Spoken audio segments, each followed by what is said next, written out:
Salut à tous. Bon, le petit pulvé avec le produit est prêt. Cette semaine, ça va être gros nettoyage. Tous les petits tracteurs, entre guillemets, l'automoteur, la batteuse, le cueilleur, la remorque jaune, la remorque rouge, l'Optima, le 750A, la trémie frontale. On peut mettre un coup après le Telesco, donc il y a pas mal de boulot. On a eu depuis samedi soir, là on est mardi matin, depuis samedi soir on a eu des orages. Pas de dégâts personnellement, il y en a eu pas très loin d'ici. Chez Nico justement un petit peu de grêle, même pas mal sur 2-3 parcelles. Donc moi j'ai 40 mm d'eau, ça fait vraiment beaucoup de bien. Quand ça aura séché un peu, j'ai des rames à replanter parce que le vent m'en a fait tomber, même si on n'a pas eu des grosses rafales de vent, ça en tombe toujours au départ. Il y a aussi à s'occuper après l'irrigation, donc je pense qu'on a du pain sur la planche. C'est parti!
Bon, bilan de la journée, je suis allé remettre les crames avec mon père en début d'après-midi, porter tout le stock des EVPP, des bidons vides phytosanitaires, laver donc ce matin l'automoteur, la BMM 140, la 14 tonnes, la 18 tonnes, et cet après-midi, je pense que je vais m'en arrêter là, sauf si la motivation me prend de faire le Telesco en plus, mais donc j'ai fait tout le 750A, ça lui a pas fait de mal du tout.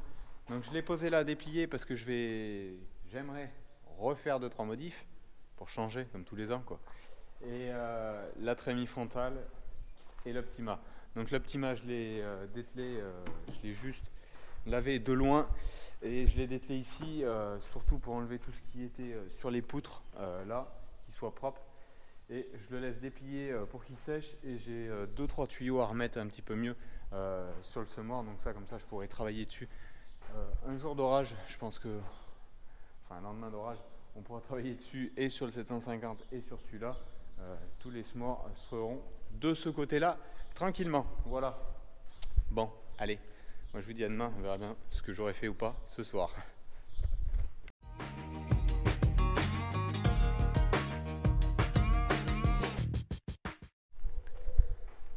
Bon, on est 2 jours plus tard. Je vous ai pas tout filmé parce que j'ai vraiment donné.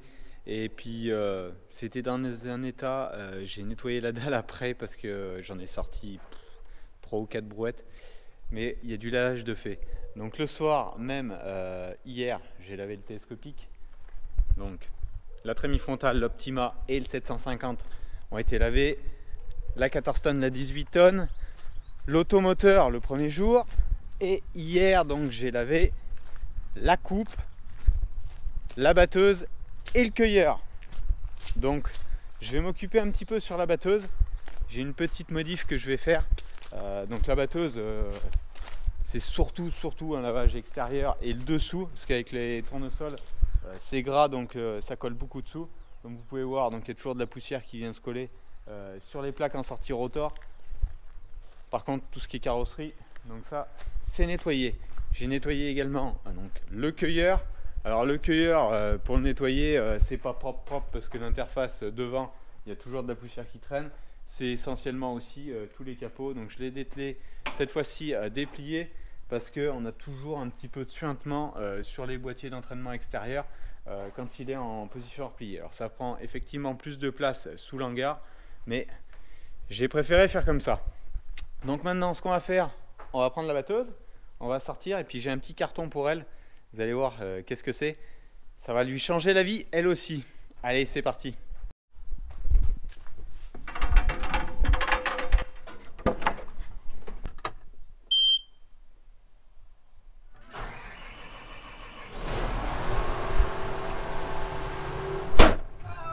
Bon, alors la batteuse, si je vous fais voir, c'est peut-être pas très visuel à la caméra, mais je pense qu'un gros nettoyage de cabine s'impose là aussi.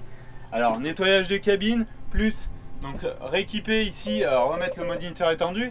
À cette époque, j'en ai pas besoin, c'est pour ça que j'en ai qu'un seul que je me sers pour les pendeurs d'engrais, la trémie frontale lors des semis par exemple, que je vais remonter. Donc ici, sur cette patte là, vient le moniteur étendu. Ici, l'iPad pour Climate. Et 2-3 autres bricoles qui vont venir s'adjoindre dans la cabine. Et pas que dans la cabine, c'est pour ça que je vais sortir la machine et vous présenter ce que je vais faire tout de suite. Je pense que là, ça va lui changer réellement la vie, notamment pour les récoltes avec le cueilleur, mais pas seulement. Voilà. Alors il me restera ensuite sur la machine, donc j'attends que ça finisse de charger tout. Il me restera sur la machine aussi à lui changer donc les 2 corbeilles avant que j'avais changé l'année dernière, donc des corbeilles céréales vers les corbeilles plutôt gros grains pour la févrole, le soja, le tournesol et le maïs. Donc là je vais la repasser avec ces 2 corbeilles là. Par contre ça je suis pas sûr de le faire aujourd'hui. Je vais me mettre dehors parce que j'ai pas le choix, je peux pas travailler dans les bâtiments comme il faut que j'ouvre la trémie. Je pense que vous avez compris qu'est-ce qui allait se passer. Donc voilà. Les corbeilles je pourrais le faire là par contre à l'abri si d'aventure ça vient à pleuvoir, mais je ferai un petit point sur la pluie justement dans la suite de la vidéo. Allez, on sort la machine.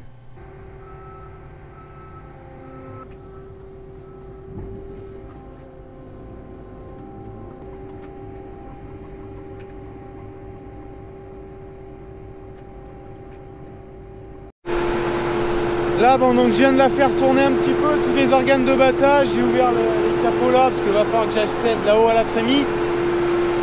Pourquoi je l'ai fait tourner? Parce qu'on a des problèmes récurrents de souris et de rats sur la ferme. Depuis que tout à l'égout a été installé dans la rue, c'est une catastrophe. On a beaucoup plus de rats et de souris qu'on n'en avait pas avant avec de l'élevage, sachant que maintenant pourtant je suis quand même 3-4 mois de l'année vide de grains. Je nettoie, j'aspire, mais et malgré que je mette souvent des saches de poison, j'ai beaucoup de problèmes.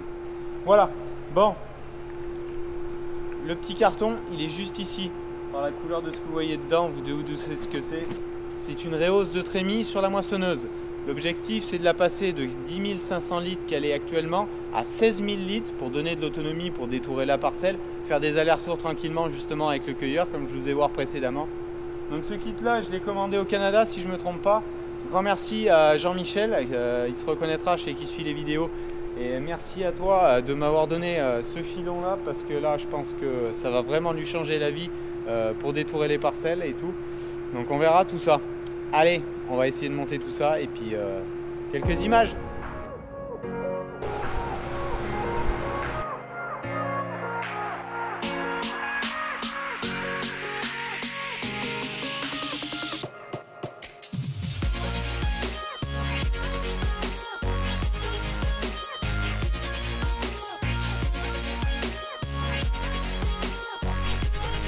Bon, c'est un peu d'équilibrisme, mais ça se fait. Moi, je pense que vous devez voir là, la bâche monte beaucoup plus haut qu'elle n'était pas à l'origine. Donc, faut 5 minutes pour y faire. Maintenant, ça me reste simplement l'avant à faire. Là, comme vous voyez ici, là, donc la bâche d'origine est arrivée là, et la nouvelle monte jusqu'en haut. Donc, il y a des supports là en plus qui se mettent derrière pour canaliser tout le flux. Ce qui permet de gagner gros en capacité parce que ça fait un dôme qui est beaucoup plus gros dessus. On monte un petit peu déjà sur les côtés en largeur, mais le dôme va monter surtout beaucoup plus haut quand on sera à trémie pleine. Le but ce ne sera pas de charger complètement plein tout le temps, mais de se donner de la flexibilité pour faire les tours de champ, détourer tranquillement. Ou quand on était pris de ne pas pouvoir faire un aller-retour avec le cueilleur, si on faisait qu'une passée et qu'on se retrouvait plein au milieu de l'arrêt, ça allait pas. Là au moins on pourra revenir et ne pas tasser plus le champ, de rouler complètement trémie d'arrêter le battage pour rouler trémie pleine au milieu du champ pour aller vider. Là au moins ça permettra de finir sa raie tranquillement tout en roulant sur les passes. Mais maintenant ce que je vais faire, c'est déplacer tous les outils qui étaient derrière sur le moteur pour les amener sur la cabine devant pour faire tout ce qui est parti avant. Donc je vous remets bien sûr en timelapse. Donc en fait, vous voyez là, on s'arrête ici et avec la partie, donc on va monter quasiment à la hauteur de l'extrémité des capots latéraux. Donc là ça fait aussi un rebord qui remonte par-dessus comme derrière.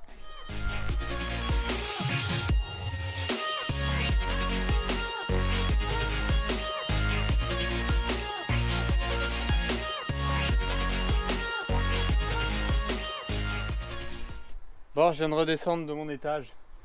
Difficile de vous filmer, mais vous l'avez en timelapse. Si vous voulez des vues plus rapprochées, j'essaierai de vous en faire. De la Reos, et si certains sont intéressés, vous pouvez me contacter, je vous donnerai l'adresse. De mémoire, ils vendent pour tout ce qui est Lexion et sur les John Deere série S. Donc voilà. Donc là en gros, elles font pas très tendues là, mais bien sûr quand il va y avoir du grain, ça va s'appuyer. Vous voyez, ça déborde un peu plus sur la cabine là, donc la trémie va en prendre vraiment une belle capacité comme je vous disais. C'est en gros 5000 litres de plus. 5000 litres c'est 4 tonnes hein, en chiffre rond de plus de capacité. Donc bien sûr on va revoir la pression sur les roues là, mais le but n'est pas de charger plein constamment, mais de se donner, comme je vous l'ai déjà dit, de la souplesse.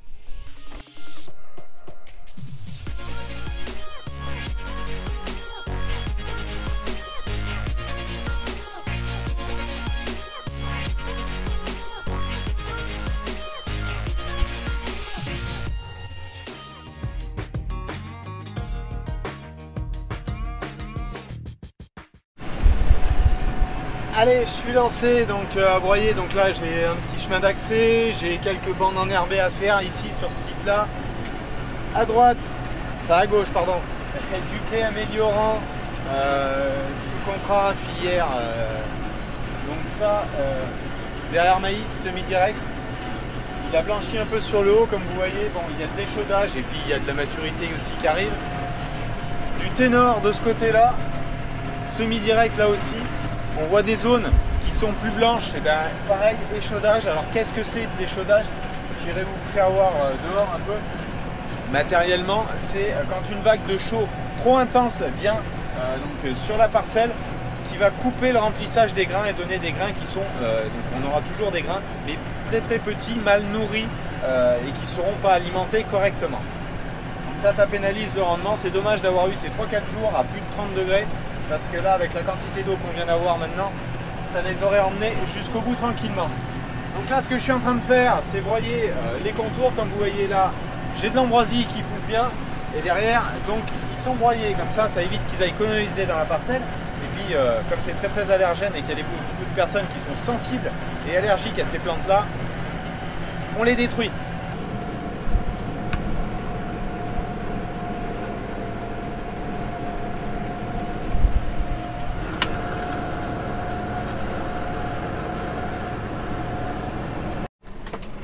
Allez, petite descente, on va voir. Dans ce chemin là est fait propre. Alors on peut pas aller à ras du blé partout. Voilà ce que je cherche à détruire, déjà les pieds d'ambroisie. À la vitesse où il pousse, la chaleur plus eau, forcément c'est bien parti. Donc voilà le ténor qui a été semé en direct derrière tournesol ici. Donc ça c'est la parcelle qui est en essai. Maintenant je suis sur la 5e année de semi-direct. Elle se comporte pas trop mal, la terre s'y prête bien. Bon, on voit des épis plutôt pas mal, des épillés qui ont bien poussé. On verra ce que ça donne. De toute façon c'est au stade où ça commence à lâcher. Ce que je vous disais, voilà, on voit un peu de symptômes d'échaudage sur certains épis comme celui-là. Alors il y en a encore pas mal qui restent verts. Donc ça c'est un blé barbu, ça donne toujours plus d'aspect. Mais bon c'est pareil, c'est mieux que c'était pas les années passées. Cette année j'ai pas de dégâts de virose, mais j'ai fait plusieurs traitements pour sécuriser tout ça. Et on peut voir que c'est quand même nettement plus sain en termes de végétation. La parcelle est assez homogène, donc on verra maintenant verdict dans quelques semaines à la moisson. Alors de toute façon la moisson chez moi, ça va être dans les premières parcelles qui risquent de se moissonner. sur l'exploitation et ça sera pas avant ici entre le 10 et le 14 juillet. Surtout vu la météo qui nous annonce dans les 10 jours à venir. Mais bon, ça s'augure quand même nettement meilleur que les 2-3 dernières années. Allez, je vais continuer un petit peu tout mon voyage sur ce secteur-là.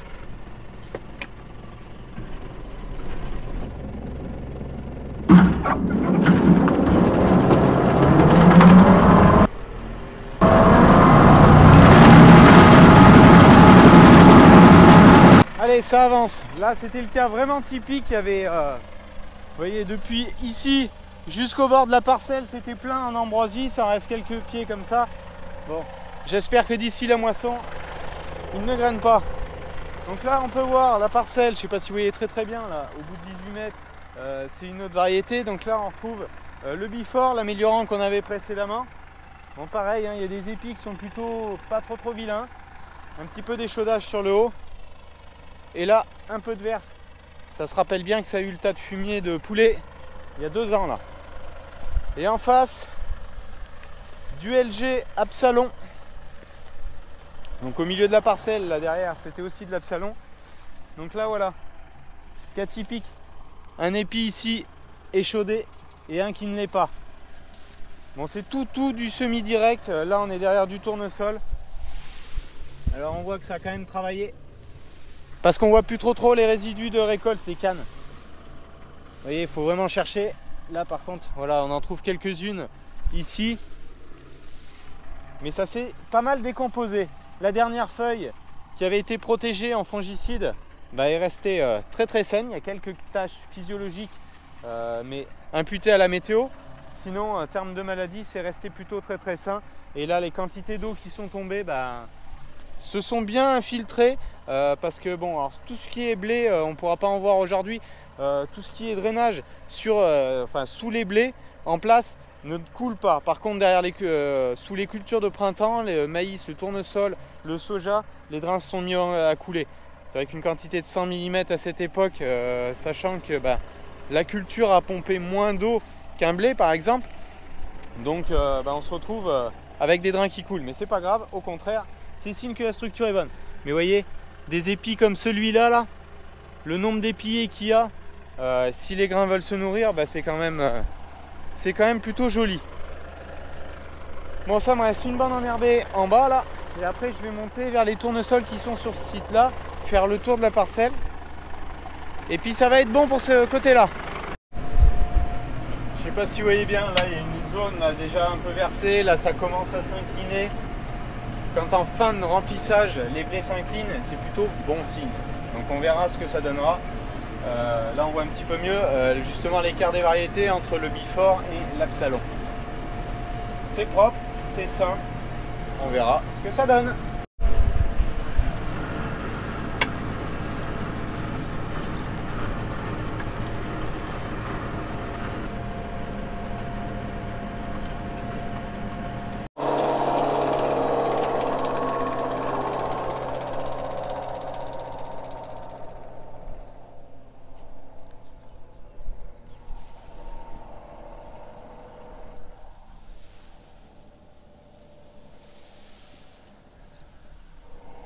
Cette partie-là, un petit peu plus de maladies là dans le fond, mais bon, la densité de blé n'est pas non plus la même. Donc là, et pour du SD de tournesol, c'est pareil.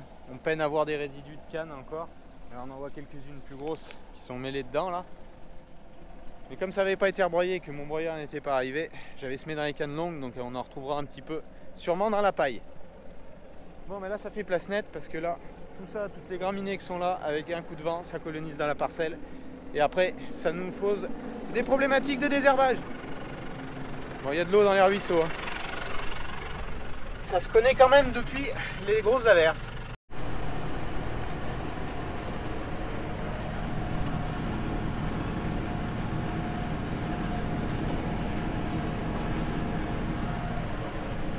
Bon là, je suis en train de broyer le tour d'une parcelle de jachère fleurie. Le reste de la parcelle, quand il y aura les chardons qui vont être en plume, je le ferai sûrement avec le gros broyeur, parce que là il y en a 2 hectares, c'est à côté d'où les ruches de mon père sont.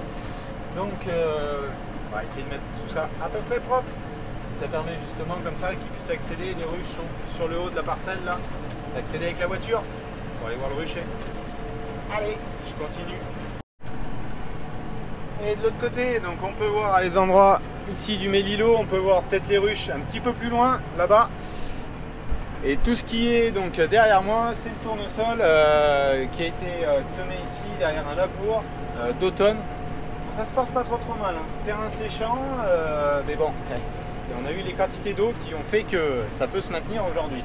Donc on verra, ça va avancer tranquillement, c'est plutôt propre parce que ça c'est une parcelle qui est problématique à Ambroisie, c'est pour ça que j'allais labourer pour essayer de nettoyer un petit peu tout ça, y faire pas de mal et bah, ça a porté ses fruits parce que c'est propre dedans et j'ai pas réussi à l'abîmer. Ils sont trop imposants maintenant, au milieu de l'arrêt, ça couvre, les lignes sont couvertes. Allez, je termine, dernier tour de champ ici et on rentre à la ferme. Allez, me voilà rendu, terminé ce site là, maintenant ça me reste à faire tous les passages d'irrigation sur le site le plus proche de l'exploitation.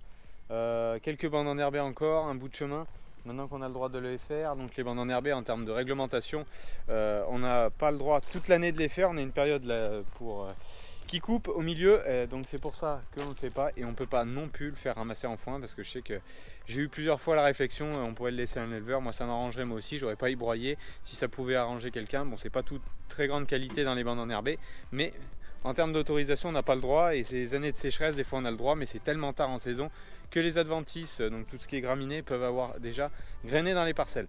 Donc voilà, j'en termine pour cette vidéo et la semaine prochaine on va mettre en route le FXF 640 avec le 6810. Terminé de préparer la moissonneuse batteuse. Bon, elle est sous l'hangar prête là, donc ça reste encore 2-3 bricoles à faire sur les bâches, mais comme ça faisait bon, je préférais aller broyer. Et là justement les bâches pour y travailler à l'abri. Demain ça devrait pleuvoir normalement, il nous annonce encore un passage pluvieux demain après-midi, donc on verra tout ça. Allez, moi je vous dis à la prochaine, ciao, bye bye.